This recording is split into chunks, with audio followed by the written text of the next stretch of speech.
Ding ding ding ding ding ding ding ding ding dum dum bum bum bam bam bum bum bum bum bum bum bum bum bam bam bam bam bam bam bam bam rim bran ran ram ba ba ba ba ba wee.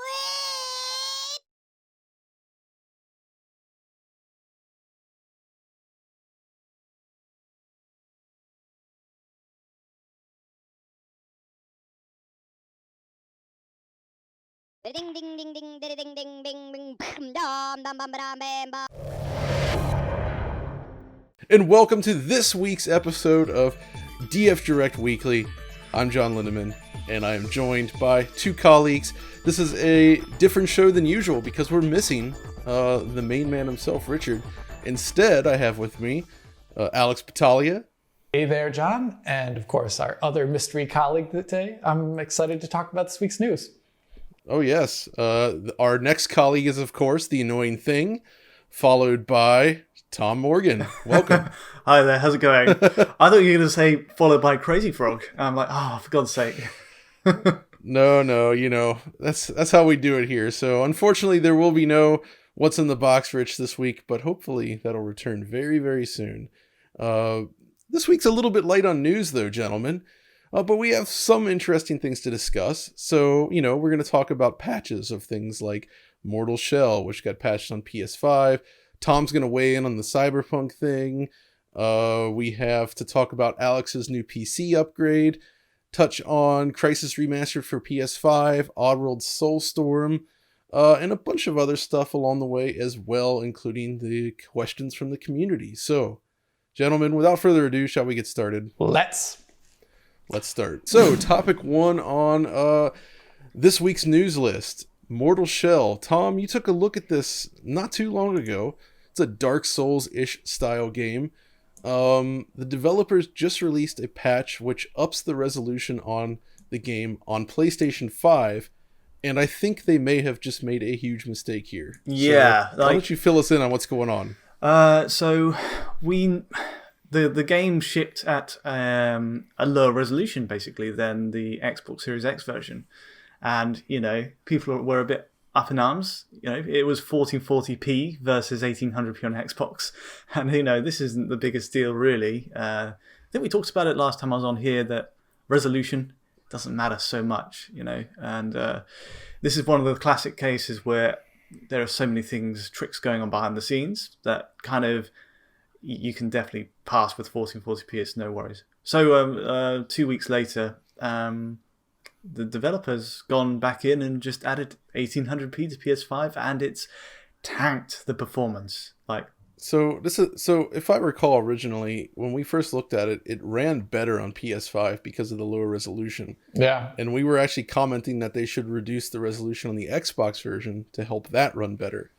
But instead, they actually went in the opposite direction and increased the resolution on PS5. And now the game runs really badly. And I would be pretty angry if I was playing this game on PS5, to be honest, because the current level of performance is just not good enough. Yeah. It's one of those moments where even if they add in dynamic resolution scaling, based upon Tom's performance numbers here, essentially it's always at 1800p flat. It's always usually below 60 FPS. Yeah. It's like really often. So it would constantly, with DRS on, it'd be constantly be shifting resolution below 1800p, which makes, unless you look at the sky, I guess. So it really just makes me wonder what the purpose of this is at all. I just don't get it. For me, this isn't even like good VRR territory kind of thing. No. This is just like not great, and I would really prefer if the developers either stuck with a flat resolution like 1440p that they had last time, which was fine, or for those who like this new level of performance or something like that, maybe just offer two modes, a 1440p mode, which is great, and then a you like low frame rates mode for those who don't. Yeah. Whatever. And it's funny because they do have that on the Series S version. Like this update does add sort of cinematic mode and a performance mode, and that does exactly what it says. And I gave it a go, and I was like, wow, okay, they've nailed it. So it's a little bit weird, and you know, it seems like such an easy fix as well. Like 1800p on Series X has DRS, so why not just, and if we do I think I've given Audi, our editor here, footage of this, but you can see in side-by-sides, there's, Xbox delivers, it's really solid. In fact, it's better than it was, before the patch, because it used to stutter and hitch all the way as we ran through this section, towards this dungeon, and it's now sorted, and they've fixed the Black Crush on PS5, sorted. So they've added a mode on Series S, mode toggle switch, sorted. So the only thing that they've really messed up is the fact they didn't add DRS, because I'm pretty convinced that if they gave it some sort of range to work with to prevent frame rate drops, be sorted. I'm pretty sure that would be the case. But yeah, it seems that way. Yeah. So I guess our prescription here is to please add DRS or just allow the resolution mode to drop or something like that. Yeah. That's basically it. Yeah. Yeah. And I mean, this is just a greater point in general. I think we all agree that a stable frame rate is more important than targeting a higher pixel count. Especially in this case, we're testing some new methods for determining the quality of an image. And we actually ran both 1440p and 1800p footage through this, and it suggests that the variation that the AI or the computer can pick up, it's so minimal to the point where it doesn't really matter, because it's a low contrast game with a lot of TAA. Yeah, it's like so it's not to say that resolution never matters. It definitely can, but in this case it's not worth the performance hit. So I kind of feel like that's closing the book on Mortal Shell, and Tom will keep watching it. Why Mortal Shell? I don't know. I think you like this game, Tom, but it is interesting to watch. It's fine, isn't it? I don't know if you played it, but Mortal Shell is it's interesting just because it's a kind of a Dark Souls clone, not clone, but look-alike. It pays tribute to it in a very dedicated way, and pays tribute. Yes, homage. It pays tribute and steals men's souls. But it's handled by a relatively small team, and I think it's just impressive for that. But I don't know. Yeah. All right then. Well, moving on. The next order of business. Now we're talking about Outriders. So this game just came out. I haven't played it. I'm not really that interested in it still at this point. But Tom has checked it out, and I thought I don't know if we're actually going to be producing a full video for this, but what better place to talk about it than right here, because apparently the frame rate has improved. Yeah, I mean, again, it's like the wonder of the patch. You've got we did address, we looked at the demo build, which was kind of a sample of the first chapter. You had a couple of side missions, and we could take it to the end of the first main mission, which ended in a very old school video game styley boss. We had to use your superpowers to kind of, And I think I did that video with you, John. Yeah, we looked at it. I mean, the game looks cool. It's just I don't know. It's this whole loot design, online focus. It completely turned me off, and I just don't have interest in playing it. It's not my style of game, but one thing I remember back. That's okay. One thing I remember about that video you guys did though on the pre-release version was, I think it was kind of another Mortal Shell kind of instance where the Xbox Series X version targeted a higher resolution. That's it. For no good reason, at its own detriment to performance almost. What is it like now, Tom? Well, I haven't gone into the specifics, literally just surface level. I've got my own projects this week that I've got to get on with, but it is definitely improved, across the board. Whatever they've done, it's kind of evened out the performance within about a couple of weeks since we looked at that demo. That's and good. You know what? That game, it's pretty good. It's better than a lot of people think it will be going into it. It's still a bit sort of a old school in its design thinking. There's specific moments where you'll kind of approach an open barren area, and there's a press A to jump over this barrier to get to it, and you think, okay, I sense a boss coming. I'm just gonna hop over that. But yeah, it kind of feels charming in that way. Like it's very familiar, and actually the core gameplay works really well. So I was really digging it, but I don't think John was so convinced. All right, Tom. I'll give it a download and give it a shot. I think just for you. I think one of the things that may make me load it up on PC is that it does have DLSS integrated. So maybe just to see what that looks like. Cool. Yeah. Okay. So that's pretty surface level, but it sounds like they have improved things since that original beta demo that we looked at, as you might expect and hope. But I'm glad to see that the game is running better than it was back then. So yeah, good on them for taking care of the performance. I have heard that it had some server issues at launch, which caused some people to be very upset. But I understand that it seems to be running okay now. But at least on the technical side, things are looking pretty good. On that note, we will be revisiting it, but we're waiting for the cross-gen. We're waiting for the cross-play. Oh, that's right. Yeah, because it's not working right now, according to reports online. Because we want to do one of those Modern Warfare, PUBG style. Oh yeah. Cross syncing of the screens, analysis things. So I guess I will be playing it then. All right. Oh, gosh. all four of us maybe. That sounds fun. We'll give it a shot. So yeah, we'll be revisiting Outriders fairly soon, it sounds like. Okay, next order of business. Let's do a quickie here. Cyberpunk patch 1.2. Based on the numbers the videos got, people still care a lot about this. So, again, man, Tom, we have you here today for all of this because you're just like headlining the news here. Tell us a little bit about your final thoughts on the Cyberpunk situation as it stands. It's a super weird one. I thought going into this one, I didn't expect much.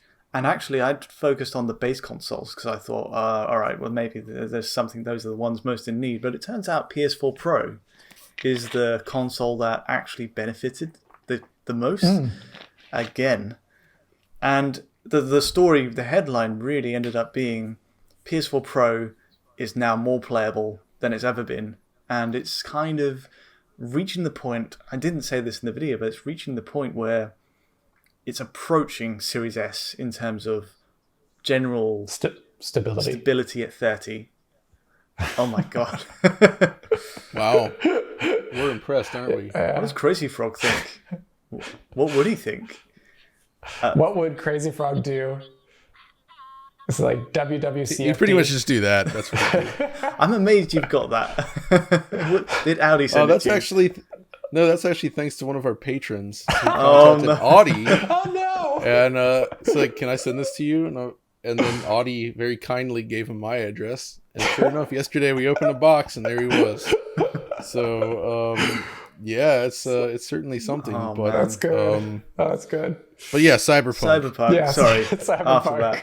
After that. So yeah, the weird thing is that they seem to have just rejigged the way streaming works in that game, which we always deep down kind of knew was the issue. A bottleneck, On some level, there's been a reprioritization of how assets stream in, and in the process of changing that, the net result for us when we compare side by side is everything just loads in slower, or not at all by the time you passed it. So zebra crossings don't appear in that first shootout, then whole lights. So it's effectively, rather than slowing the game down to load as much in as it can, it's just deferring it to the side basically. It's rather than bogging down the CPU and the storage. It's interesting. It is. I really didn't expect to not be that bothered by it. The only thing which stood out as very weird is that the lights on certain roads and certain shootouts as well on PS4 just seem to be outright missing. So it's just I remember this area being a lot brighter when I first played it, but in this new one. I guess that's the thing is you got to make these cuts to get that performance back. Yeah. For consoles like this where we just doubted ever since John saw it years ago, just doubted, what do you do to get this on consoles? And I guess we're starting to slowly see that a bit better through the PS4 and PS4 Pro version here. One thing I'm curious about is, I mentioned it in the last week's video, but it is weird that they aren't prioritizing similar cuts or calls for the Xbox version. I don't know if this is an oversight or if they're just trying to get the game back on the PlayStation Store quicker. Yeah, I know what you mean. Or something like that. So I would imagine these kind of changes are going to come to the other base and Pro versions for Xbox, and then in the future, I guess, Xbox Series X and S and PlayStation 5 will have their own separate version anyway, so they won't be affected. Late this year, yeah. it sounds like. Yeah, I think you're right, Alex. Like, it sounds like smart delivery is the only thing that, there's a couple of things that might be influencing it, but there is a factor, because smart delivery kind of sort of determines how it will play on the newer consoles. And if that base code is changed radically to suit the older ones, it will have a sort of domino effect, if you like. Maybe. Possibly. But yeah, it's something that, it just seems odd. PS4 and PS4 Pro seem to just have their own logic. But yeah, I'm kind of optimistic on this one now. Like, if Pro can do what it's doing and get to the performance it's at, it's still not amazing. Still had two crashes, right. And full on system level crashes. Crashes to the system. Then, but yeah, if they could fix that, then surely the Xbox One X can sort of be tuned up and get into shape, and everything will be all right. Yeah. One thing I want to mention before we kind of close this out was I saw some people in social media sphere kind of being really negative about these changes on the PlayStation consoles, or like PlayStation 4 Pro, like you showed really well in the video, Tom. And honestly, it's really cool when a game can get optimizations that are practically invisible or are purely programmatic, like stylistically or something like that. But a lot of the time, optimizing means cutting away things as judiciously or as as smartly as possible. And in the case here, where we can see on the PC side how expensive this game is, it requires just more visible cuts as a result on the console side from these really old consoles now. They're really old now. Like, we shouldn't be trying to make people feel better about the PlayStation 4 Pro. The CPU in that thing's terrible, I would say that we're actually in a better spot now than we were. If you look back at the last gen, when PlayStation 3 and 360 were superseded by PS4 and Xbox One, the games that were being released across both generations were typically awful on those machines. I mean, I think A Shadow of Mordor is always one of our favorite examples, but even stuff like Far Cry 5 and various others, they didn't run well at all. They ran worse than Cyberpunk runs. Yeah, let's be honest. And they looked dramatically worse, or were missing entire features. Yeah, like Shadow of Mordor or whatever it's called. It didn't even have the Nemesis system on last gen. But I guess the difference this time, though, is that we didn't get native next-gen versions of Cyberpunk yet, unlike what we saw with the last cross-gen period. So that's kind of where this differs, but at least on those new machines, the game does run much better overall. So it's not a complete loss, but still, times have changed, and I do understand the frustration for sure. And I'm actually now still curious to see what it's going to take to get the game back on the PlayStation Store for sale digitally, because I think it's still missing, isn't it, Tom? It's as of writing, I believe so. And also, you're paying a lot of money for this game still. Like, to have a game on the store shelves which will crash is just unacceptable right now. Like, you can't give it a pass on that. So yeah, fingers crossed for all those people who've clung dear to it, and hope for the best that it can actually be a really smooth smooth playing game. All right, so that's it for Cyberpunk for the moment. Let's move on. Okay, the next topic actually came in pretty hot. This was something that Will Judd posted yesterday on the Slack, and Alex was like, hey, I want to say something about this real quick. So essentially, AMD is they posted a patent which outlines a GPU with active bridge chiplet design, and the site hexus.net had a nice sort of report on this.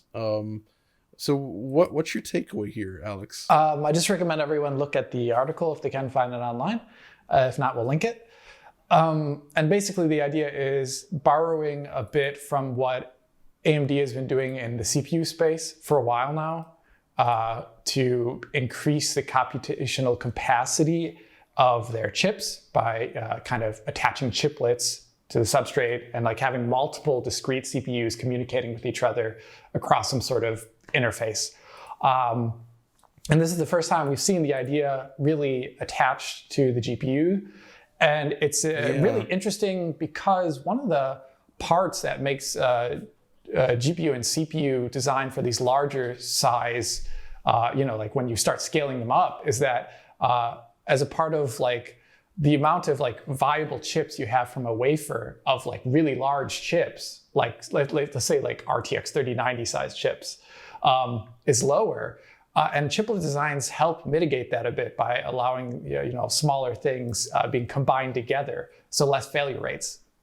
Yep. This is good for like production, and it ends up being cheaper. The product could end up being cheaper as a result. I really like that. We desperately need, I'd say, with the current trend of GPU prices. Right. And another interesting thing about this is on the CPU side, at least for Ryzen, there is a slight performance penalty by communicating across this interface a bit. And it's gotten better through iterations of Ryzen over time. But seeing this applied to the GPU is very interesting because the GPU is a wholly different beast. And we've already seen differences. We've already seen in the CPU space multiple GPUs working together for a long period of time. Right. It's just very different way it was done. And this would almost be a bit like going backwards in time to the original SLI interface. Except for it wouldn't be splitting up the work, I don't think so, the same way across these GPUs, but it would present to the developer as one monolithic GPU. And the idea is very, very interesting. And I hope it ends up coming into fruition because it's just another way to scale GPUs to be bigger over time. And, I'm all about that. I'm just a little worried though that it could have like slight performance cakes. That's the only thing I would be worried about, because it's not what is usually done. Yeah, that's true. It feels like it's time for the Voodoo 5 to return though. Yeah, the VSA 100 in a monster configuration. Let's do it. Like slap a whole bunch of put 64 on a board and call it a day. Yeah. You're all good, man. Like 3DFX ahead of the game. Yeah, I think that's a really cool thing, and I do hope we see it. I also do see hope due to things like NVLink getting probably more integrated over time. I do hope we see a return of a very different SLI at some point. SLI is completely dead, and it deserves to die at this point. But I would like to see them bring back like a year ago. Maybe it was a little bit longer. They actually had a hidden SFR mode in the driver that worked across NVLink on like RTX 2000 series GPUs. And it worked surprisingly well from what I remember reading, but then they like stripped that out of the driver. So maybe they were just testing waters. So I would like to see a return of multi-GPU through like a chiplet design or something that's just better than AFR, which I didn't like. AFR was a terrible idea, I think. And it ultimately just didn't work with the way modern rendering engines function anymore. And it always had its own drawbacks. So we'll have to monitor this and see what comes out of this and when the first products start shipping with this design. So did it say anything in the article about when we can expect to see this come to fruition? No, so I guess it's just a patent, so it's pretty early. Okay, that's cool. All right, let's move on then. Last news piece I want to touch on real quick is this week they announced Pac-Man 99, and this is a new installment in the 99 games for the Switch. Where they had like Tetris and they did, I guess, Mario 35. But so this is essentially Pac-Man with 98 other people, and like with Tetris and such, you can see what the other players are doing in a bunch of little tiny instance windows, and it's like a miniaturized playfield, but it's enough to kind of gauge the position of your opponent and the ghosts. So it's basically like this live play where you're playing against a ton of other people and sort of like a battle royale, if you will, even though that already exists, Pac-Man Battle Royale. That's a different thing. I don't know. I love this concept, and I really think it's cool they've been continuing to develop this out. Although I still want to see someone tackle Bomberman 99. That one makes more sense, doesn't it? Like a gigantic high-res playfield with like 99 Bombermen. Like, I don't know, maybe 99 is too many, but like that idea is something I've been wanting to see for a long time, and I still think there's potential there. But in the meantime, Pac-Man looks pretty cool. Yeah, I really like Pac-Man and miss Pac-Man. I haven't played it beyond like a Namco collection in probably like a decade. So maybe this is something. It's only for Switch, right? Yeah, unfortunately. Unfortunately. I don't have a Switch, so we're gonna have to get what you want, Alex. Oh no, I don't know if I'd ever turn it on. I'm gonna be completely honest. Yeah. Okay, well, so yeah, simple thing, but actually that serves as a little bit of a jumping off point into a quick retro corner. So let's hop on over there. Hey, we're here. Welcome to my new show. No, I'm just kidding. This is still the same three people talking about stuff. Audie is somewhere else at the time being. Yeah. But there's two items to discuss on the retro corner this week. Firstly, I wanted to quickly mention the Dreamcast prototype for Castlevania that was recently sort of discovered, and unfortunately it's being auctioned off in one of those I don't know if I want to weigh in too much on that situation, but it is cool that this exists, because this was a Western developed Castlevania game in 3D that was being created for the Sega Dreamcast, and you know what, chances are high that probably wouldn't have been great, let's be honest, but I really appreciate when prototypes like this actually surface. And this seems to be like a 5-level demo with a boss, but each level is kind of a segmented chunk. So it's very much looks to be like a demo that was intended to showcase what the game could be. So there's not that much there, but the fact that it's actually out there in any capacity, I think is really interesting. And I really hope that whatever happens, we do get a release online so that everybody can check it out. I agree. I just hope it doesn't disappear like that one Wu-Tang Clan album essentially was auctioned off and then just no one ever hears it. Well, that kind of sucks. Cool. Let's hope that doesn't happen. The other order of business on the retro corner this week, though, I'm very happy to say that our very own Thomas Morgan here is a proud owner of a brand not new, but refurbished Sony PVM 20L4. So the L4 is sort of the European equivalent of the 20L5 in every way except for its missing multi-format support, which is unfortunate. What's multi-format support? That means 480p, 720p, and 1080i. Oh, okay. This was a weird period of time for analog TV, and Europe generally was missing out on these progressive and HD modes during this period for some reason. You can still get multi-format in the BVM range, but on the PVM range, it's lacking it. But you get the same great tube, the same chassis, and the core electronics and features and functions. It's all there, and it's a really nice PVM.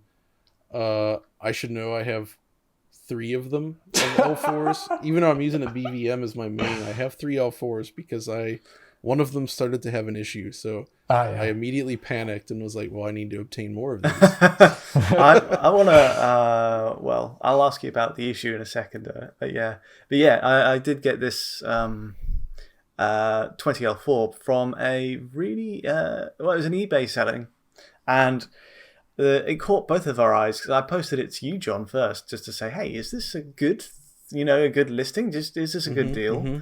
And you were immediately like, absolutely, yes, definitely, for a couple of reasons. As you say, this is aging technology, and it's very hard to find anything remotely close to new. But the best you can do is to find one that's recapped. That is with all the capacitors replaced manually. Mm-hmm. And that is the sort of weakest link in most of these PVM sets. Well, to be fair though, you say that, but in general, like yes, some of the caps definitely need to be replaced in these things, especially around heat sources such as power supplies in there. But these were like high-end professional monitors, So they so were, by and yeah. large, like the capacitors do actually hold up really well over time. Yeah. So it's usually just specific ones that can go on the fritz, but honestly, in this case, you know, it's just sort of preventative maintenance, I guess you could say. Yeah, and But- you know, bear in mind these are left on for countless hours in a row, usually in a professional environment. You know, so our use is nowhere near that intense. What's good though about the L series is that it's actually, these came out in the early part of the 2000s. Right, So yeah. most of these like L4s are from like 2003, 2004, 2005, which makes them some of the newer PVMs. Like if you look at various models for sale, you'll find even models dating back to the 80s that don't even have an on-screen display, and those can be a little trickier, but people are keeping them alive. So at least in this case, it's a newer model, probably in healthier condition. Like first impression was, whoa, this was totally worth it. This is absolutely worth, because I had to wait for it. In fact, I bought it around Christmas, and because of COVID like restrictions on movement in the UK right now, we actually agreed, okay, let's be safe. Let's not, we can't travel between areas. So I literally had to wait 4 months to get this thing. I was so looking forward to it. But yeah, previously I've had an earlier model, the 24ME, which is a good unit. It uses the same tube essentially, and it's an 800 line.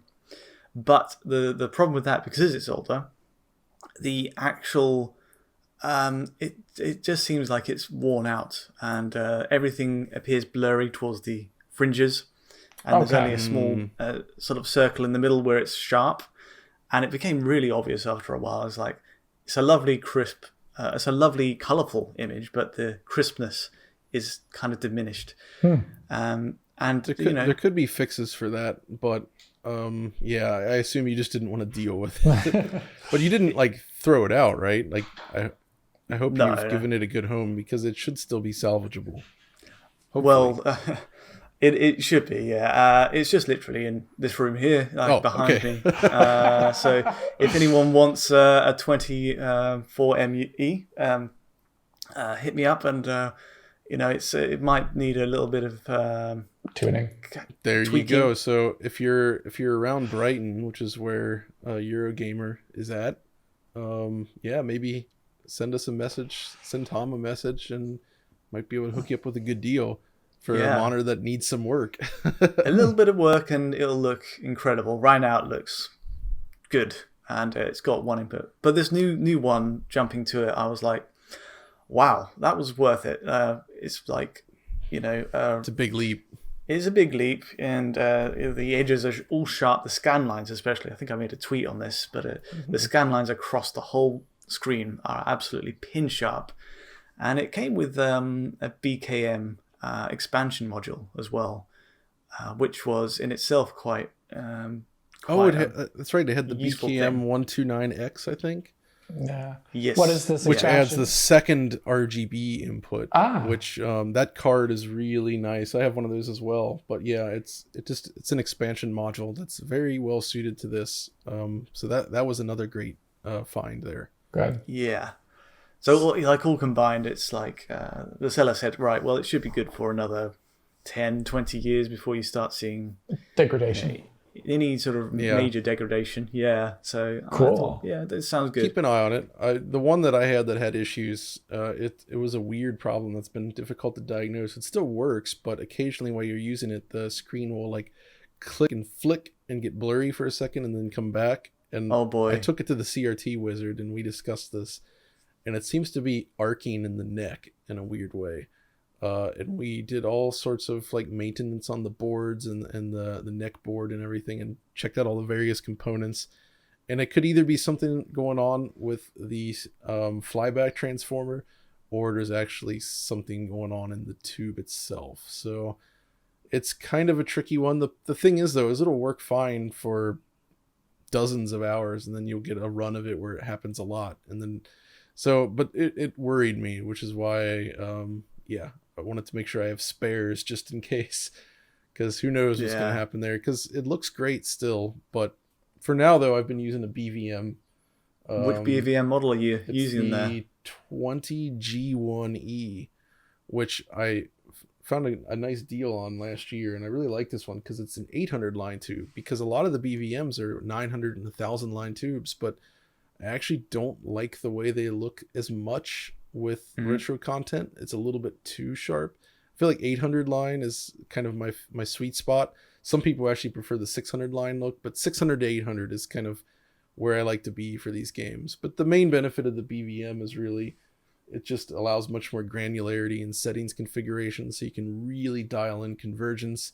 And you can also set up presets for every console on the front panel with their own like correct sizing and position of the screen, so that you don't have like consoles that are off center and all that. Yeah, I've noticed this has been a real issue. Like playing Street Fighter Alpha, a lot of the Street Fighter games seem to use a very wide sort of maybe after this, Tom, I'll show you some tricks about have you figured out how to get into the service menu and make adjustments to this stuff? Yeah, I'm very cautious with that stuff, because I know it's pretty safe on the L series, but I'll show you how to adjust sizing and positioning. So but you know what, I'm encouraged, because aside from Will, I think everybody else on the DF team I've managed to convince to get into CRTs to some degree. You guys, I know. Tom got into the PVMs. Alex got into PC gaming, retro PC with a CRT. This is fantastic. Yeah, it's touch conversion. Most people, I bet a bunch of people in the audience are like, who cares? But then all of a sudden you see a CRT again, you're like, this destroys LCDs and OLEDs and all these things. It's like, wow. Yeah. There's obviously drawbacks to CRTs. Nobody's saying, oh yeah, CRTs are the best solution. There's plenty of issues with them. I'm not saying that, but what they do very, very well. That motion clarity and the ability to handle variable resolutions so well. They're fantastic displays. I love them. I just miss. I think the main thing I miss is the responsiveness in fighting games. Like there's just something so immediate about that connection between the controller. Yeah, really, it makes such a huge difference. I'm not sure what it is, but a lot of modern fighters on PS4, Xbox One, I just feel there's something. I need to investigate this, because I always feel like there's a slight disconnect. They're getting better, but there is still that extra rendering overhead, especially with modern rendering engines, that does add a little bit of extra time. But Unreal, it's improved. It's improved a lot, especially like Samurai Showdown in 120 hertz. I think somebody did some measurements on that, and it's pretty low. I would recommend, Tom, if you haven't played it, really just like play Street Fighter 5 and then switch over to Killer Instinct 2013 and tell me what you feel like at 60 hertz, if you feel a big difference, because one of those is just using the generic middleware, with like deferred rendering and whatever. And the other one was just like an engine that is literally only meant for a fighting game. That's right. Yes. And it runs, it's very specific. So I'm curious if you could feel a difference there. And if you do, maybe that's one of the reasons why, like John was just talking about. Yeah, I think it is. I noticed it as and more fighting games, pretty much all of them use Unreal at this point. Soul Calibur, Tekken, Guilty Gear, Street Fighter. Just about everything's untouched. King of Fighters is unique, I believe. Yeah. Isn't that Unity, though? Isn't that Unity? I swear it's Unity. Unity. Isn't it? Maybe I'm completely wrong. We have to double check. Maybe it gave you that Unity look. We need to check that. That would blow my mind, though. Okay. Okay. But anyway. But yeah. I think that's a good place to wrap up the retro corner before we move on to our next section. Okay, as always, we like to discuss some of the content and things we've been working on during the week in more of a casual way, especially those videos that aren't yet finished. So first of all, Alex, I think you wanted to discuss your PC upgrade. You went from a 3900X to a 5950X in your main machine, and it sounds like it's quite a significant CPU upgrade. Yeah, it's pretty awesome so far. The basic idea is like last time when I upgraded was 2 years ago now, almost it feels like. Yeah. 1700X, 3900X, and I produced a separate video for that because it was just kind of huge. I don't think first gen Ryzen was really great. I thought that 3900X at 3000 series was really good. And I feel like this 5000 series that I've just had this short contact with after upgrading so far is just like really, really good. It's like the first time where I don't feel like there's any big caveats. 3900X had a couple still. Basically, this is not going to be produced in the full video, but I've just run some numbers behind the scene. And I just wanted to talk about the upgrade itself, which for me, initially, actually, because it's been a while since I cleaned out my case and redid my wiring and all these things, I wanted to break out the entire PC. I ripped out all the parts and I cleaned them all by hand, sprayed out my case with like a hose, just went basically full. And it's an old case. It's like a half 932. So it's like just something that I keep and hold on to because it's worked really well over a course of 10 years. Not because it's like the best thing ever, but it's a pretty great case, I think, still. Had both of these processors, ripped out the 3900X, put it on using the exact same heatsink fan that I've been using for almost 10 years now, the Noctua NHD14, which is so cool. Noctua, I think they make my favorite heatsink fan assemblies because you can take that same heatsink that you've had for one motherboard kind of fitting and just send a message over to Noctua and upgrade the kind of fitting, how do you call it? The socket fitting that it has. So it can fit the same heatsink onto multiple different motherboards. And I've done that now, I think 3 times.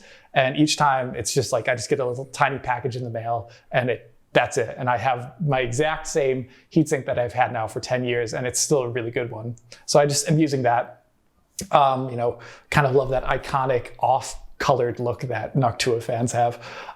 Me too. Yeah, they're great.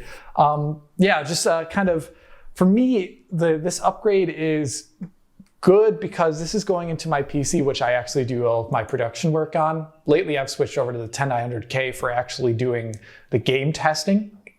Well, the primary game testing. There's obviously like the 3600 or the i5-8400 I also use, but like the primary, this is the high-end experience PC is my 10900K, and the 3900X is just kind of doing the recordings and doing all my production work.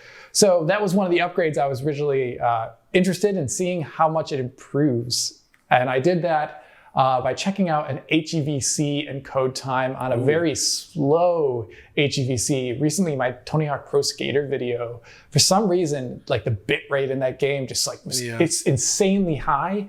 And I was getting really low frame rates in HEVC 4K, quality 18 or something like that, CRF. And here, it was like to do this 20-minute HEVC was like, I think on the 3900X is about 67 minutes or so in total, and the 5950X was 48 minutes. So this is just great for me because it means less time waiting on to get the HEVC out, to upload to YouTube or upload to our FTP. There's all these things, I just want to be not as connected to my PC if I don't have to be, Definitely. Work smarter, not harder kind of mentality. Another thing I was interested in was Premiere export times. And this one's a tricky one because our Premiere process has been changing lately ever since we kind of started integrating our FPS detect tools into Premiere. So the export times changed, and also we're getting away from intermediate formats a little bit, and I've been actually been pre-encoding aspects to HEVC. So I re-exported my Tony Hawk Pro Skater video here from Premiere, and it has a lot of HEVC components in it, actually, which this is why these numbers here are very interesting, because it's the initial 3900X export time was 83 minutes or so, which is really long for a 22-minute video. Yeah, it is. It's just because a lot of frame graphs and stuff like that. And interestingly, the upgrade here is very minimal. It was like 75 minutes on the 5950X. And I'm looking over the content. And the reason why I think this is happening is because we are moving away from those intermediate formats to a certain degree. There's a lot of HEVC here. So the GPU is actually the primary limiting factor in a lot of this because it's decoding HEVC on the GPU. And you actually, if you look at the kind of like process, you can see it's actually spending a lot more time on the GPU than on the CPU. And another thing is our I would say our FPS exports from Premiere, while it's really great from a workflow perspective, they are a little bit limited in their export. I don't know what it is, but like they don't seem as efficient as other exports. This upgrade was a little bit less. Then, of course, after all that production kind of stuff, I got into some games. I was really curious to see Metro Exodus. That has this one CPU limited section that John, I know, has had to deal with a bunch when you get off. I think it's on the Volga level. Like when you initially start that, getting off the train, and as the train kind of comes to a halt on like lower IPC CPUs, you'll definitely be below 60 FPS. And the 3900X there definitely drops below 60 FPS, like 55, and then it's just hovering a tiny bit above 60 FPS after the train stops. 5950X at that same time is like 25% faster, never drops below 60 FPS. So definitely, it's making me that kind of result where I know it's like never dropping below 60 FPS, not even a single frame.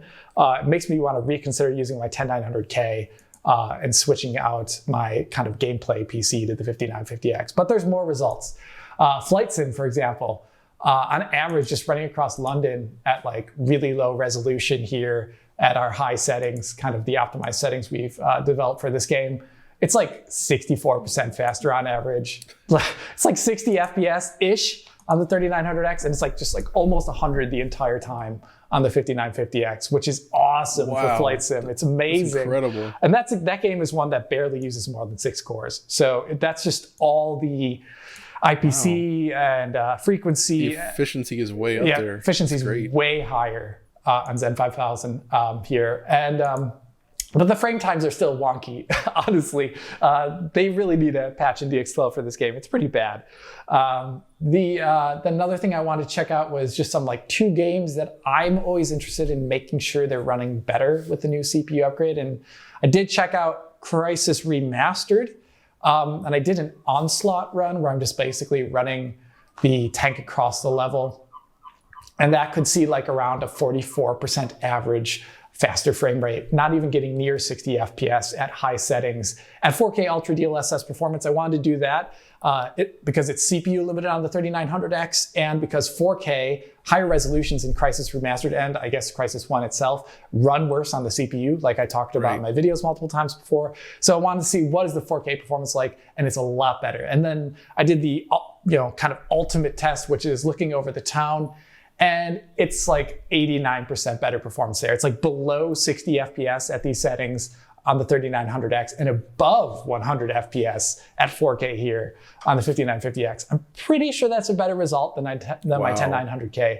And I think we're kind of seeing that massive performance increase here due to that game cache. Crysis is an older game, and it just probably a lot of everything that it's doing is fitting in that game cache very nicely and not going out to memory. And that's an advantage that the 5950X would definitely have over the 3900X, much larger game cache, L3 cache or whatever it's called. And the last game I want to check out is I do have a weird fetish for playing older games and injecting motion blur into them using Reshape. Oh, yeah.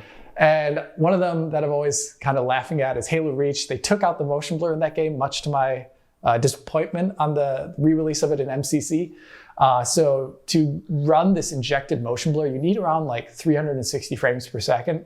And 3900X is just not at all good for that. Can't do it. No, but moving over to the 5950X, just running these same scenarios side by side, like you can see here, it is way faster. I think it's like on average more than 50% faster in most scenarios. So it's closer to a 360 FPS average. It'll still drop below in certain occasions. So I guess my dream CPU is the generation after this one, but it's just like so much better. And all in all, the upgrade experience itself was really easy. All it involved was, getting a new firmware, a new BIOS for my motherboard, just making sure some certain things were set up, and just slapping in the CPU. It was really easy. The only problem I had technically was I had to take out my RAM and reinsert it after booting because I was getting a memory error. I'm pretty sure it was just like probably applying the wrong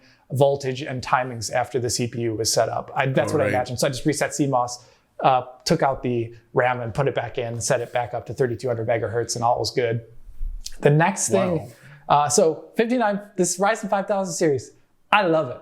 I think it's great. I kind of want one now. Yeah, it's really good. I mean, it's really expensive, obviously, but I'm really happy I have access to it. And I'm just thinking about the next things that this PC probably needs. My production PC would be maybe more RAM because it's 32 gigs.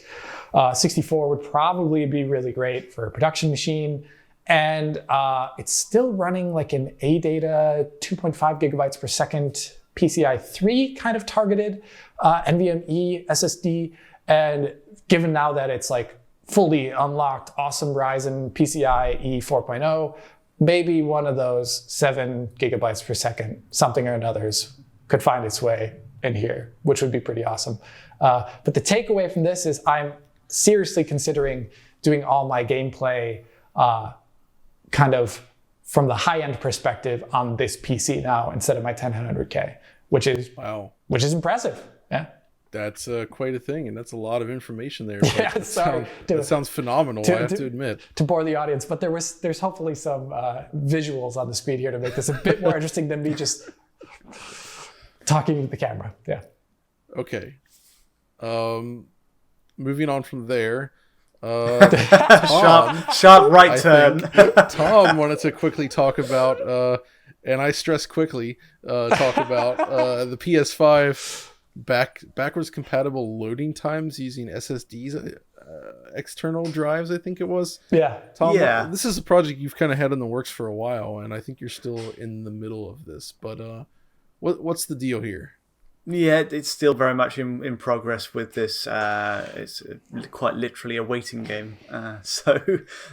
It's been basically the idea is PS5 back compat to PS4 titles, and which drive is the fastest and best to run them from, as compared to just running them from the internal PS5 NVMe storage, which is a bit of a waste of space, I think, if you're definitely using PS4 games. But so we've lined up all the candidates you think would make sense. We've got one HDD, a strong SSD. It was the Samsung 8 terabyte QVO, I believe, that we tested on the PS4 Pro a while back. And we've got a NVMe, I think it's the 980 Pro. So very much a top of the line model, and funnily enough, we bought that a while back. I think on the assumption that we could actually insert that into the PS5, and it turned out that would, not currently. So that's kind of the setup. What actually, I've got to wait for the results to come in, basically. So there's not a lot to talk on this one. Okay. But it is. I imagine my predictions would be.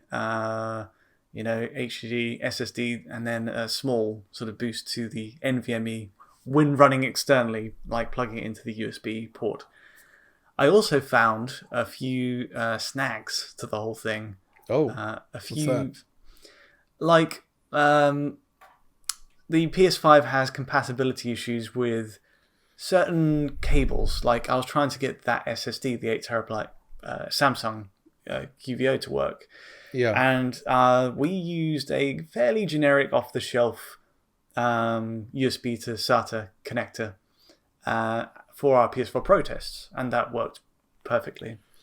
But when I used the same one over on the PS5, it was just saying, no, not enough bandwidth, sorry. And I was like, oh, come on, this works. This clearly works. Yeah, well, that's interesting then. I mean, is it actually, does it have a bandwidth issue that would constrain it?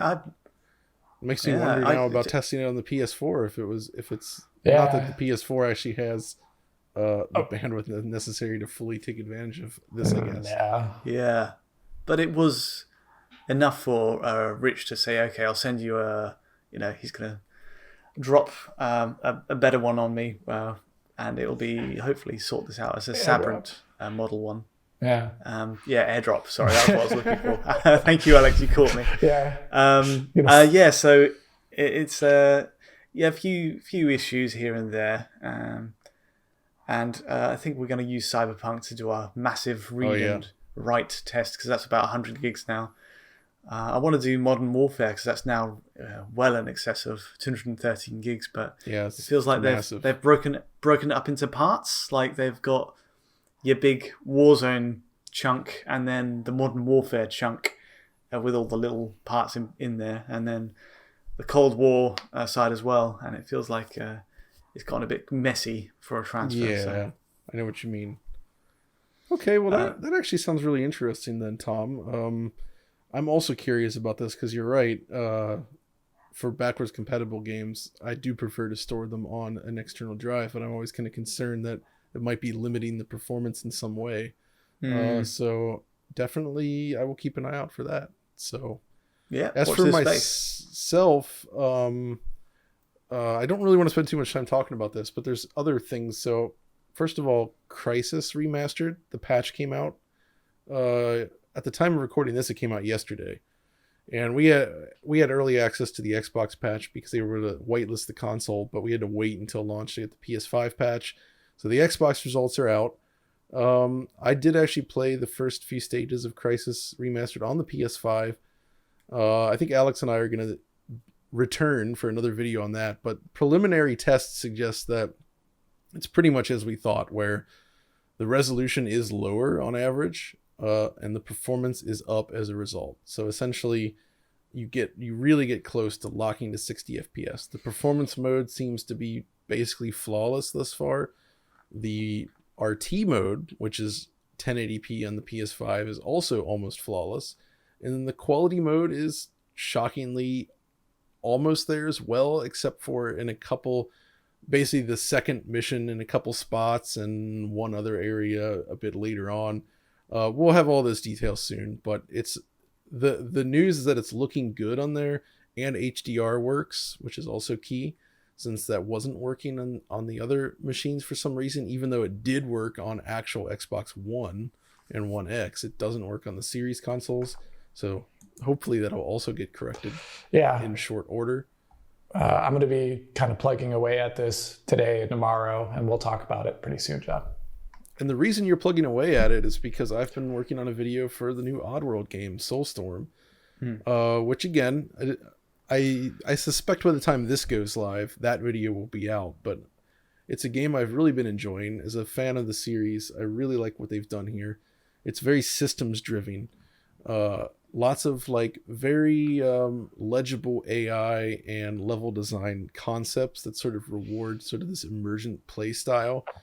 I think the thing that really sticks out to me is the way they've sort of integrated a fire propagation system and sort of physics into the mix. So like if you have a giant stack of wood, like a structure made out of wood, and you light it on fire, the wood actually chars, the fire propagates across the whole structure, and then eventually it just collapses.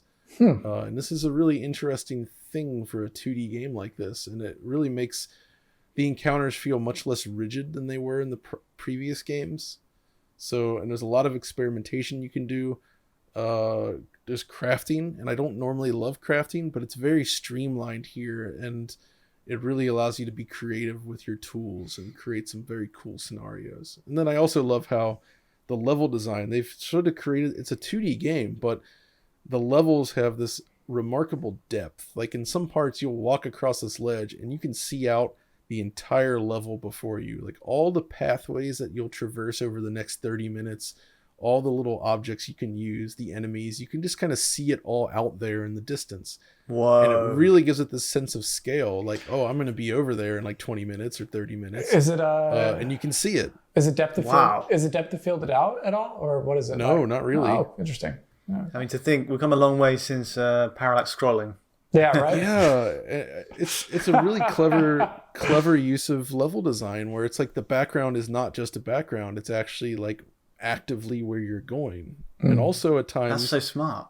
you'll see like other Mudokons that you free like in huge numbers. Like they have this system where they can display like hundreds of these guys like all running across the background, climbing structures. And there's all these little instanced models. I mean, if you look closely at them, they're clearly not as detailed and there's flaws there, but it's very cool to see like a giant herd of these things all moving across the background. That's cool. And sometimes that even figures into the level design where you actually have to do stuff on your plane to help prevent the guys in the background from being killed. So I don't know. I really like the game, and I think I talk a lot about this in that video. So I will stop that discussion for now and go check it out. Yeah, I'm looking forward to it. Before we get into the Q&A though, I want to touch, Audie and I have started doing a DF Retro pickups video, which is part of our new Patreon reconfiguration. We're still in the middle of sort of enhancing the Patreon, changing some of our options for it, interacting more with the community, producing more content for it. Especially, I have some big plans for the retro stuff that should be revealed in time. But that's one of the small things that we've been adding to it. So if you're looking for more discussion on retro stuff and want to join a really cool community, come on and hang out with us over on our Patreon Discord. And we'll have a lot more to say about this stuff soon, which will hopefully make this whole process and job for us a lot more fun too. So I'm looking forward to that. Mm-hmm. But now I think it is time for Q&A. So as always at the beginning of the week, we ask our patrons for questions that they want to write into the show. And it's a tried and true formula, and it's a lot of fun for us, I think, to go through some of these questions and discuss this stuff. So we're going to start here with the first question asked by Jacob Torsen. He says, what are your experiences using consoles with your CRTs? I have a 4x3 aspect ratio 21-inch Apple Studio Display CRT, which is amazing, but required a significant amount of tinkering with CRU, the custom resolution program, to get it working properly with my PC. It would be so cool if it was feasible to use it with, say, a PlayStation 5. I suspect I have the most experience out of everyone here in terms of I think you might, yeah. So if you want to use, there's different types of CRTs. He's obviously talking about a CRT that was designed for use on a PC versus the displays that for like 15 kilohertz or lower res content.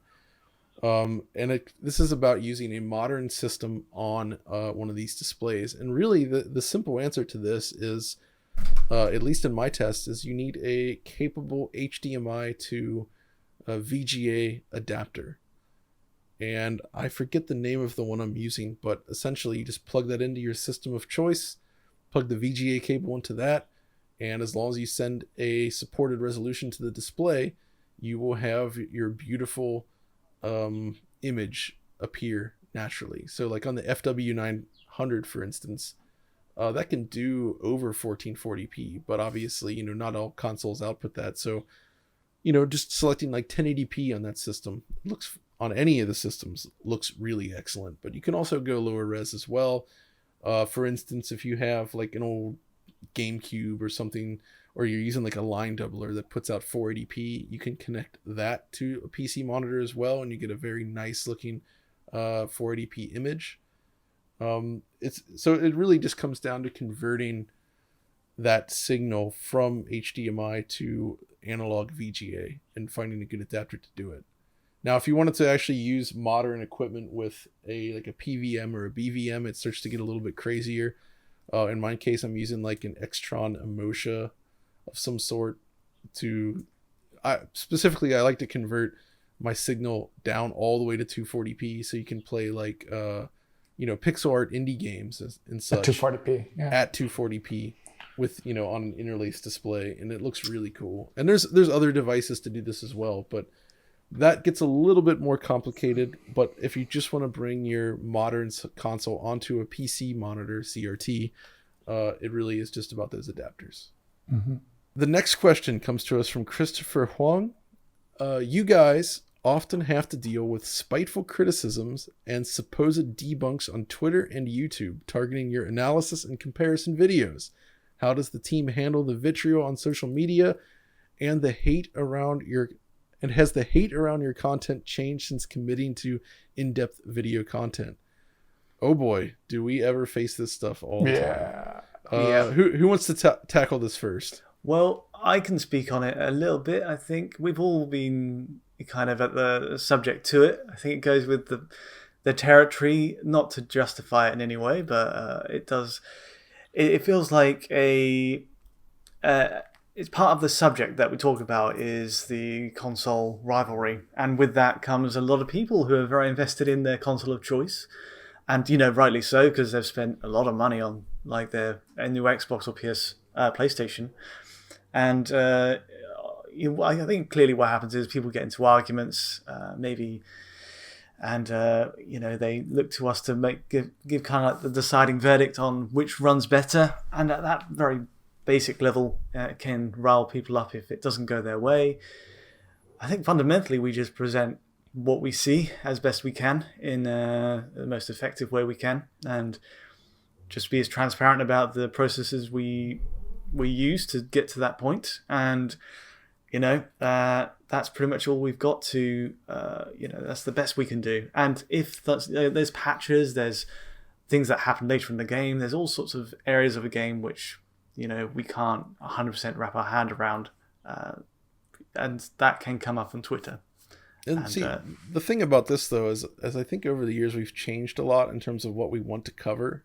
Like I've personally pushed away from doing comparisons as much as possible, except for when we pretty much have to do it. But it's more enjoyable, I think, to do big features on games and look more into the technology behind them. And for me especially, I love doing retro content. I know Alex prefers doing PC content. You don't really play on consoles at all in your free time, so and that's the thing is, I think for all of us, the words we say, we try to choose to try and diffuse the situation, but it just doesn't always work. And people why would we just kind of say what the data says and try to present it in a way that makes sense? And I never want to say something to upset any fan base, because then we have to deal with the blowback.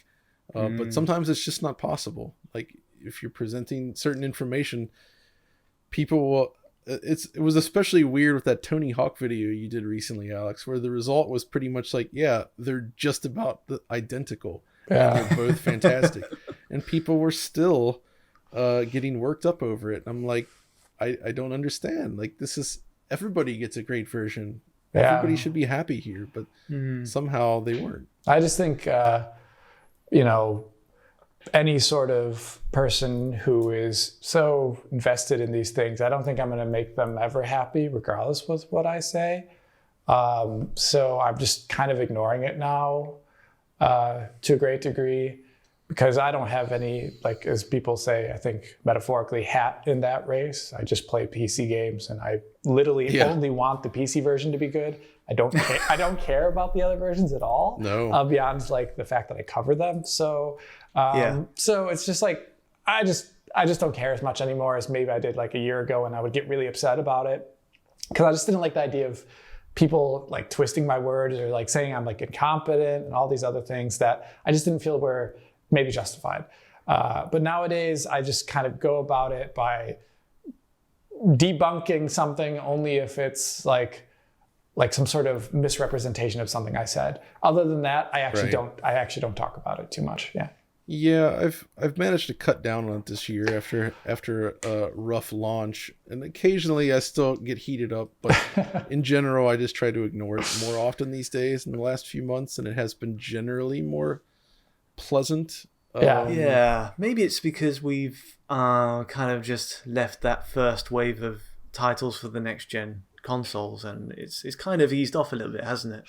Yeah. It's weirdly, it kind of spoiled my ability to really enjoy these machines. Like I when I turn on one of these systems now, I actually feel more dread than joy, and that sucks. Oh no! Because I used to love playing these games, and now like I just think of these people, and it makes me like I don't want to play this.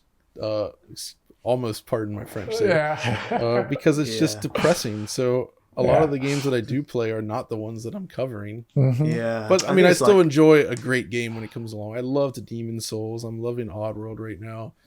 Stuff like that. That stuff's really good. But in my free time, I prefer retro games. Yeah, I think Digital Foundry content is there's a lot of facets to it. There's a lot of things that we can offer people, and the stuff you do, John, is one of the great things, which is you celebrate the technology behind a game. You give people a reason to be positive about this thing. Yeah, that's kind of my goal. Yeah, and you put people who make them on a sort of a platform to tell their story, and that I think is the highest thing we can aspire to. And it's great because it gives people a voice, and we puts lesser known games on the map as well, which is fun, always fun. But at the same time, we have the platform comparison stuff, which at its core is, if you're lucky enough to own, I always say this, but if you are lucky enough to have both options, it's just a useful buyer's guide, and I'm more than happy to offer that. I'm willing to take the flak for it if you think I'm inclined towards PlayStation or Xbox, but in truth, I don't care either way. I really do not care. I really don't have a preference. It's more just like I like good games. That's about it. I mean, that's what it's all about, right? Like, just enjoy what's out there, and there's great stuff coming from everywhere. And I think, we don't always agree with every business decision being made, but I'm not shy about presenting. When I don't like something, I certainly will tell you. Like, I've been pretty vocal about my disdain for streaming. So yeah. But when it comes to the actual machines themselves, I think they're all awesome. Especially now. Like, this has been a great generation. Despite some issues, the consoles themselves are actually very, very, very good. Brilliant this time around. So I'm stoked. I'm really stoked with this. I mean, I've seen the PS3 and 360 era, and I think this is the closest, because in the PS4 Xbox One days, the tension of the console rivalry was diffused quite quickly, because it became quickly evident one was very much better than the other, and that kind of became that. So I've not really felt. I felt it with Cold War. Remember our Cold War coverage? This sense of aggression in the comments that we had a lot of weird times. Like, there was people trying to claim that Series S had ray tracing, that you were wrong about that. There was people trying to debunk the Dirt 5 stuff that we put out by using the PS4 version on PS5. They were lying. There's all these people that are taking these shots, and they think they know what they're talking about on this stuff, and it's just creates problems in the community and gets people worked up, and it's sad to see. I think with the Cold War one, we had to dig back in and just like clarify. You did, like the misinformation that kind of sprung out from people saying Series S did have ray tracing, and it went in detail and looked at it. We even talked to Activision about it to get confirmation. The confusion stems from, in that case, you could download the ray tracing pack on Series S, but it didn't do anything, right? It didn't do anything. It was. I have to admit, on Activision, I can see why there's confusion there. Like, usually, I get why people might be confused about things, but it can create some wild situations. For sure. But hopefully, going forward, things will be a little more calm now that we're past the launch. And whenever Nintendo has some new console in the works, I'm sure that'll be calm as well. I love covering the Switch. That audience is so friendly and just chill. What can I say? So Switch stuff is always interesting, especially because it's not a very powerful machine. So it's fun to see how developers work within those constraints. I think that's just darn interesting. So, but yeah, I guess that answers that. Yeah. Next up, from Anders Loning, I don't know if I said that right. It has the it looks like that's like I think. Okay, but He says, with Audie's overwhelming excitement for first-person shooters such as Haze and Resistance Fall of Man, how will the rest of you work to get first dibs on covering upcoming B-tier shooters? Now, this is poking good fun at us because obviously Audie does not fan of the shooters. Quite the opposite, in fact. I just think that era is like from like the year 2002 to like 2010-ish. It's like honestly, like all that like huge first-person shooters deluge we saw on console and I guess on PC too. They're all mostly terrible. So they're very B tier. They're not bad. Yeah, but they're like terrible. A different type of B tier because like 90s B tier shooters are still pretty quality in a lot of ways. Yeah, you know? I would rather have those than like the billions of open world games we have today. Yeah, because you can finish them, right? You know, like there's actually something there that you can get through and have some fun. Yeah, rather than like a checklist. Yeah, I just immediately jumped to stuff like Bulletstorm, which is still B tier, but it's still great. So I will say though way that better than these things. Today is solid because we have the sort of revival of the so-called boomer shooter. Yeah, there's a lot of really good ones that have been released in the past few years, so I'm very happy about that. I guess the this kind of market went over, no offense, to like instead of like everyone wanting to ape kind of a dreary gray Call of Duty kind of feel. It kind of went over to like everyone trying to get into the next loot kind of game. And that obviously has a very different ramifications for development. But you know, you have your anthems and everything. All right, next up from Edwin Crump. If you weren't in this particular job but still in the video games industry, what would you want to do instead? And this is interesting. I've thought a lot about this because there's a lot of different roles I think that would be enjoyable. You know, producing games, working more on some of the design stuff. I used to do a lot of programming in the past in a previous job. I don't really want to do it again because I find it very stressful.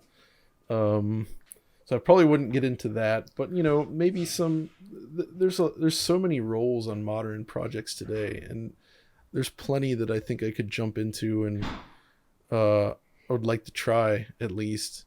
Perhaps someday in the future, we'll see. It is interesting though, because there's a lot of room there in this industry today, and it could be fun to do something a little bit less public facing perhaps. But still creative, because I love talking about game design and also how that ties into technology and finding ways to sort of create something interesting out of what we kind of know is possible today. But I don't necessarily think it would be like that enjoyable to work on gigantic AAA projects per se, but I don't know. What do you guys think? I think I always had the mindset that I wanted to become a writer. The whole video production thing at Digital Foundry has always been like something that was kind of, I was taken in that direction by just the way the video game journalism. We kind of pushed you that way. But no, I've really enjoyed it. It's something that I didn't expect to be into. I got a degree in creative writing, English and creative writing. And then suddenly doing video, but it's been a good learning experience. And my history has always been in writing and also music. I wanted to get into music production. Oh wow! So I did got a few qualifications in music technology, and I really thought I'd be going down that route as a composer or arranger. I loved video game music, obviously, so that was kind of where my head was at. Maybe we should form a team and make something. Yeah, we've got the skill set here.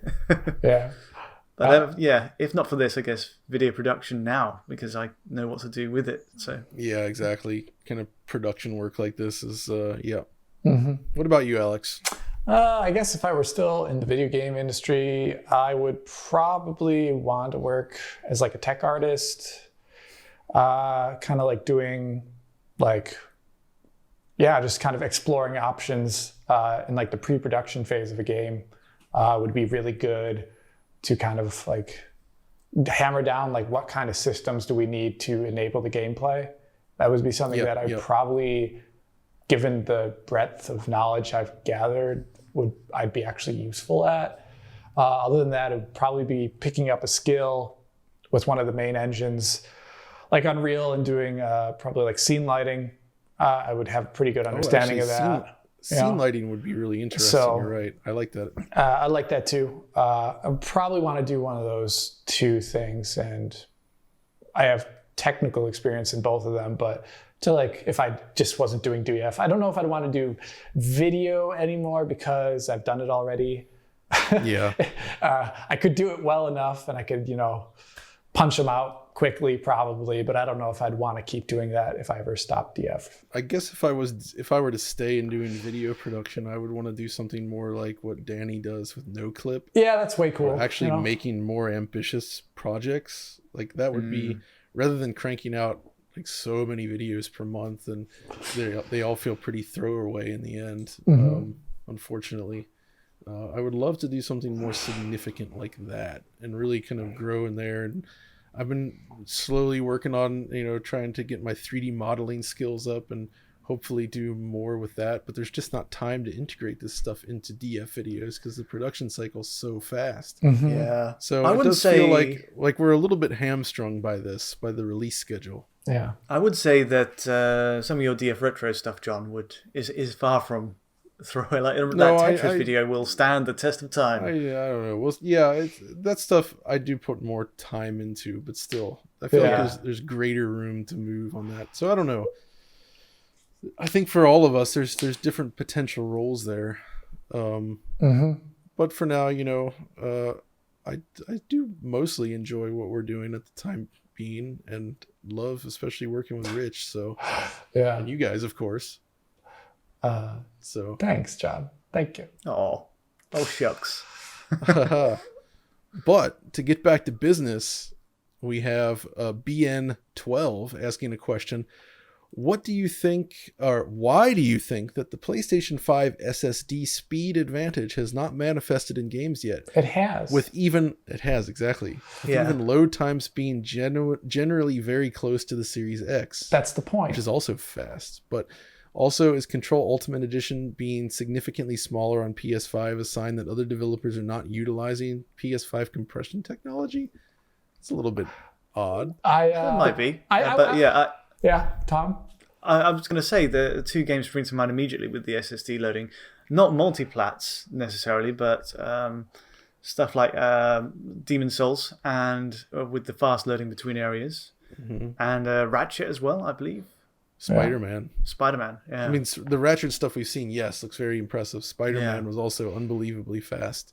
Yeah, but even games that aren't fully maybe taking advantage of the new APIs, like they just benefit from the fast nature of that drive. Yeah. Right. And it's actually comparable to, like, if you actually benchmark these games, I think we saw with Tony Hawk, like against like a PC with an NVMe drive, like they all kind of fall around where you would expect giving the specs. And this is without any of the extra API stuff on top of it.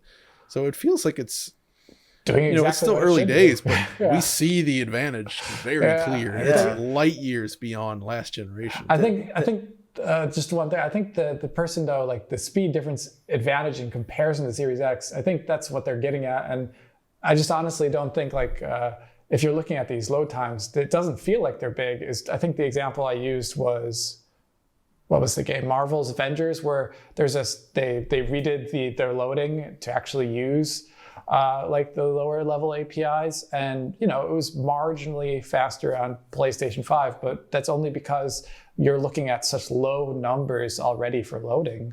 That's gonna be it for a good long time, I think, unless for some reason a game is designed around like exclusively like enabling higher levels of detail via streaming, and even then I don't even know, because that's I think we'll see some more interesting use of SSDs in general going forward. It's still early. And it's nice that developers in general are kind of unshackled from those old mechanical drives now. So design decisions can be made early on that would maybe choke an old drive, but they don't have to worry about that anymore. And that could have a pretty significant impact on the play experience. Like we might see fewer games that just had, here's just a hard loading screen right here. they'll find other ways to work around that because they can fetch data fast enough.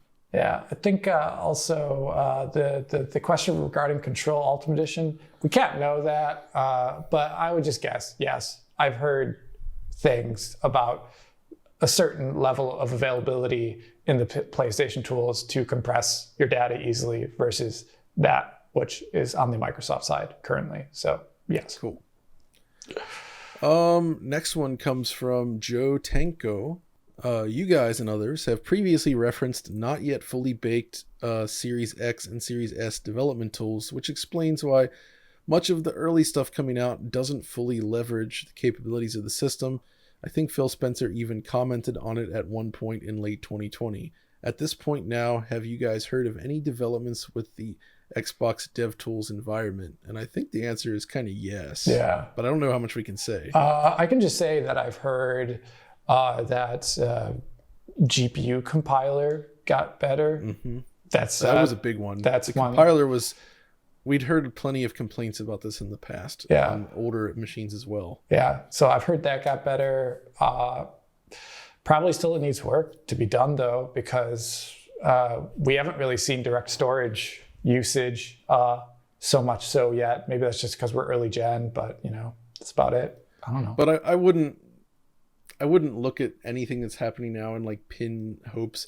I always think it's a little bit, it's not good to like pin false hopes on like, oh, well, this new dev kit's going to solve everything. It's already a very performant machine. And, obviously things will improve in time as they typically do, but I don't think it's going to be like some radical shift. I think a lot of the things are already there too.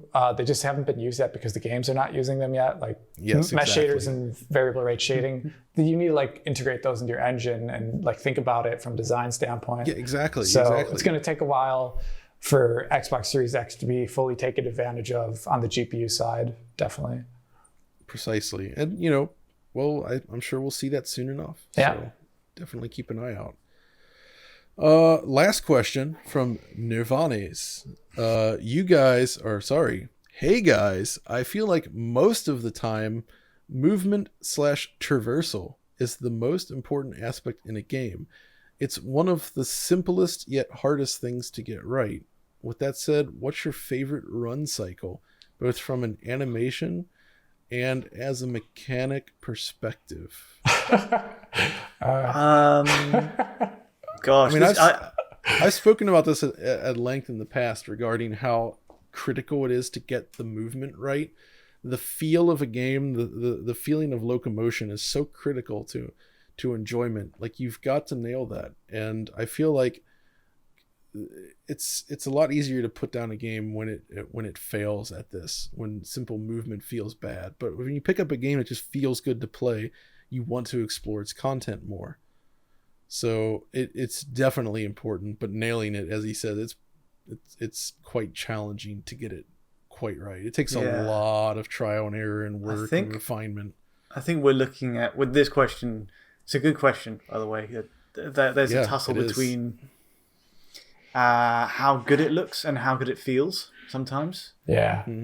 That trade-off between a fluid animation, one that transitions from other animations, and one that actually feels snappy. Yeah. And like it's getting to the point of what you told it to do. Yeah, I mean, are we talking 3D games here, or are we going back to 2D? Doesn't matter. Alucard, baby. Yeah. I would say, I think Sonic and Mario are like up there because of motion, and I would say Sonic especially is like his animation feels so good, like the way the character bobs up and down a little bit as you move, how he starts his run cycle, he's sort of pushing forward, you see his fists pumping, it's clearly takes effort to get started, but once you reach that certain point, it switches to the blurred leg effect. And no longer is it bobbing up and down like this. It's just a smooth glide. And he puts his arms back and just kind of goes. And it really sort of translates this sensation of movement that feels really nice. And the fact that you can roll into a ball and everything. And it's just the simple movement feels great. And you said Mario, and Mario is another good example. But not, like, I think Super Mario World is my favorite on that. Because just the run cycle and just the simple movement when you jump, the way his hat, like on the frame of animation when he starts to fall, the hat tips up just a little bit, and just all the little flourishes that they put in there. I really think it helps make the game feel great. I really live for that sort of turning point where Mario's walking animation turns to a running, because there's a snap, like a definitive snap, where it's suddenly like he'll take off after holding it for long enough. Whereas Sonic, I think, is a bit more fluid. It's a gradual build-up. But yeah, for modern games, I don't know. How do you guys feel? Is there any 3D? Uncharted is something that came to mind, but it's a bit slower and I'd say it feels more animation focused. For first-person games, I'd say the new Doom and Shadow Warrior 2012. Or what was it? Not 2012. It's Shadow Warrior 2 is what I'm thinking about. It was 2016. So those mid-air jump, air control, also be able to, how do you call it? Was it dash? Like double dash even? I kind of like that a lot in first-person games. Third person's harder though, because I always think there's like there's a less immediacy just by being in third person in general, because it would look really weird if you saw like something like Doom in a third person perspective. So it's there's always like a little bit more input latency there. Yeah. I kind of feel like just one example that springs to mind, Capcom did a really nice job with Devil May Cry 5. Like the way the running animation looks in that, and the way he plants his feet and the coat flutters in the air, and just how as animation. Just the feel of running and the way it looks in motion is really, really nice. And it feels like he has weight at first, and he also picks up momentum. And it just they all look really good in general, just running around the map. I think Metal Gear Solid 5 also had a really good running animation, but phenomenal. That's a pretty good controlling game as well too. I'd say you have a lot of freedom of movement and a lot of like specific things you can do. I think that was really nice. Actually, thinking of that, Death Stranding is another one, because they really capitalized on making traversal part of the gameplay, and there's a lot of attention put into the foot placement and the way he sort of climbs up and down the terrain. So it feels good navigating that terrain, and climbing a hill versus running across a plain versus running downhill. They all feel suitably different. And I found it very satisfying, and the way they scale up the movement depending on how much weight you're carrying. It's a cool thing that felt neat, and it actually added a lot to the gameplay. So yeah, that's just kind of a quick thing. That's a pretty complicated topic though. There's a lot more discussion. If I had a list in front of me of games, I think we could all come up with a lot more.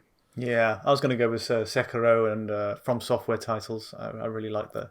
Actually, yeah, and not just From, but the remake, the Demon Souls remake that Bluepoint did. That basic run cycle on that feels awesome. It looks really good when you're just running along the world there. I think they did an awesome job there, which is quite a change of things compared to older From Software titles, because I've been playing From Software games going back to the original Kingsfield, and for a while their games had very stilted, stiff animation, but yeah, in general though, I feel like for third-person games, I'm just going to say I feel like Japanese developers have traditionally done a better job with making the basic animations feel better, and there's a different focus when it comes to doing the mocap work or the animation.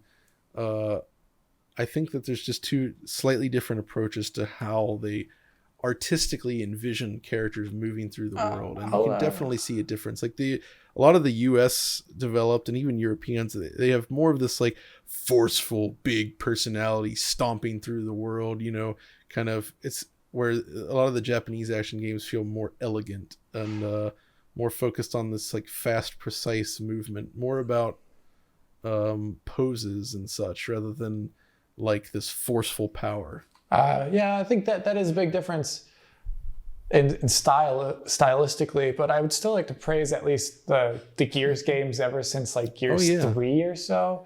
I mean, you have like a very forced perspective because it's always behind your character. It's not like you're spinning the camera so much so around, but it is very enjoyable to like pop in and out of cover in those games more than any other cover-based third-person shooters I've played. That's really good. So yeah, I think they did a good job there. Yeah. They have the weight of slamming into a barrier. Is something For sure. that Gears never, like when you take cover, he like slams into cover, and it feels awesome. So I really like that as well. Yeah. Although I just have to joke, the opposite of this is the original Hitman games, like Hitman 1 and 2 especially. Those things had like the worst locomotion. It was like Crazy Feet. When you look at his legs, they just kind of like all over the place. And it didn't connect with anything. And I love those games, but man, that third-person animation, bad animation. Yeah. Very bad animation at the time. Actually, but that was a problem with a lot of those early systemic games. Like I think we always joked about Deus Ex. Yeah. But that's charming in Deus Ex. For some reason, it's charming, so charming. But when you alert an enemy, they go into the full-on run cycle, like a sprint, but they rotate on an axis, like while they're sprinting as they turn their attention to you. And it looks like terrible, but I also love it. Half-Life has the same problem. And it's so funny.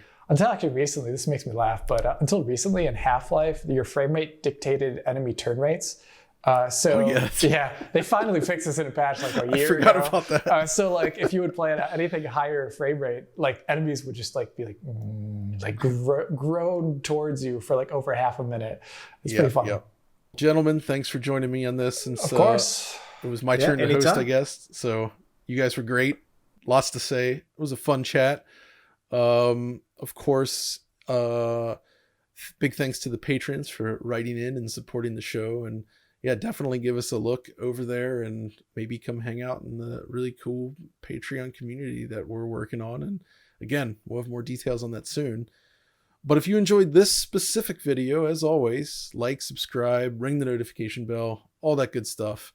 And we will see you once again next week. Absolutely. So that's a cool thing. Wait, hold on. Doorbell's ringing. Let me check. I'll be right back. Mm-hmm. Is it one of those packages? Is it going to be Crazy Frog Racer 3? Mark II, 2000 edition. I'm really excited now.